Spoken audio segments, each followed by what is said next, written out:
Recent reports of an Italian teenager who fell into a canal in Milan is the latest example of a miracle drowning survivor.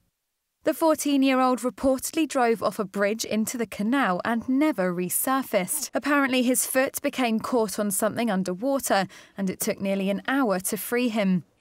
He is said to have remained on life support for a month but is now doing fine.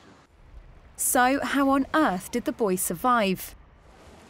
Well, it seems our clever old bodies are able to do us quite a big favour. First, there's the diving reflex or bradycardic response. It's a physiological response that has been observed in mostly aquatic animals, but it's also believed to take place in humans. It's also the same reflex that newborn babies have.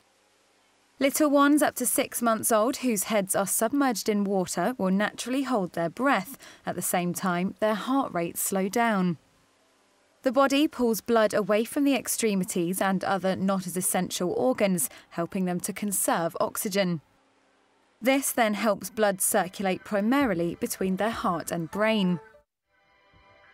The diving reflex is often quoted as the thing that saves people from nearly drowning, but it's apparently hard to study it in humans. Obviously, recreating near-drowning experiences isn't going to be the most pleasant of experiences. Another, less controversial explanation for how we could survive a long period underwater is the selective brain cooling hypothesis. It's a fact that the quicker the brain cools, the more likely it is to survive. So, if you're immersed in cold water for a long time, your body could retain carbon dioxide as a result of not breathing, which causes blood vessels in your brain to dilate. This means more cool blood can enter the brain. The big word for this is hypercapnic vasodilation.